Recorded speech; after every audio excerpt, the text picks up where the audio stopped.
For the TCIs or TCHS student tech lessons, we used a couple different tools and just wanted to kind of go over you know, how we created and, a few different things about those lessons in case you're interested.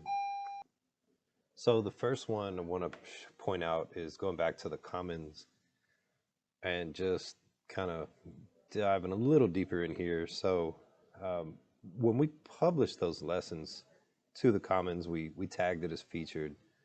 We put it in the TCISD library. So there's like various filters. You've got the TCISD filter or level. You've got the entire canvas level, and then you can create kind of a more local level if you're trying to share with like a team or something. But um, if you're interested in looking for resources, you see I clicked on that filter button and it brings up courses, modules, assignments, various Canvas resources here, um, grade levels.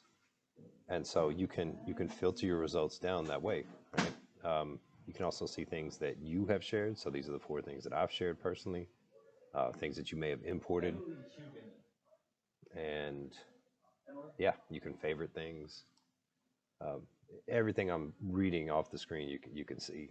But again, we just kind of wanted to go over what the commons was, and again, so let's say this particular one right here, I can click on it and I can preview it. I can add to my favorites, copy the link, or I can import that directly to my course.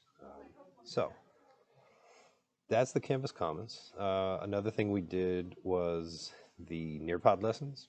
So, just to take a little deeper look at Nearpod, actually, I've got that open.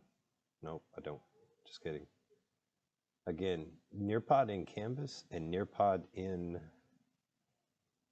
uh, ClassLink, same Nearpod, right?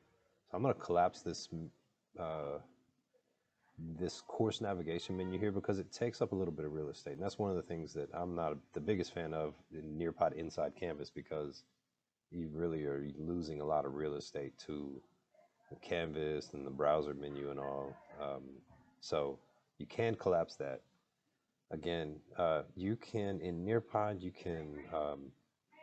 you can take the same lesson and you can do a live participation with the whole group, or you can do a student-paced lesson. So I really like the idea of student-paced lessons for students like working independently, right? This is something that they could maybe do for enrichment or extension or remediation. So typically it's going to give you a code. So you're going to need to post that code in your Canvas somewhere, right? And then of course you've got the link here. So you want to copy that link, and then the code, they'll need that in order to log into the assess or activity. Another thing is it defaults it here to 29 days.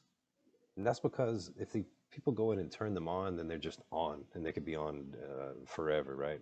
So what we want to do is um, we want to identify how long we want to keep that open. And you can go way beyond 30 days. Select your end date, right? And apply changes. And then again, you can see right here, updates the days, tells you the date, and so on. So that's, some settings on the student pace. The live participation is where you conduct that as a whole class. And again, the students, it gives a code, right? And you can take that link and you can drop that into your Canvas on a page or an announcement or whatever.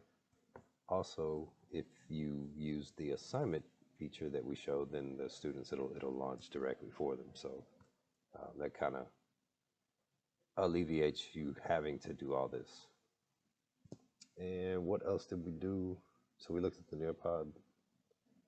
We did not look at the Nearpod library. We did that already in the previous video, but again, you can search in here by standards, the Nearpod library. We also have your district library.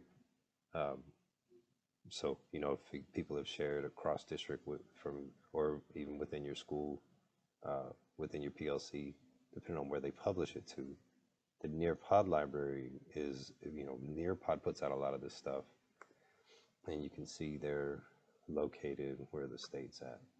So they're located, or they put out content for different states. So we can start by filtering it down to Texas so that it filters by TEKS, and then subject, grade level, and even the strands of the standards. So it gets pretty specific. Some courses are going to have more than others, but I do think this is worth uh, looking over for resources for your course, especially since they're TEK aligned. Okay, I think that's everything that we covered in the student tech lessons. If you're interested in any of these and you have more questions, please reach out to anybody. I'm here as your campus ed tech, Justin Tucker, jtucker at tcisd.org, or your specialist or department chair or colleague. Um, Thank you.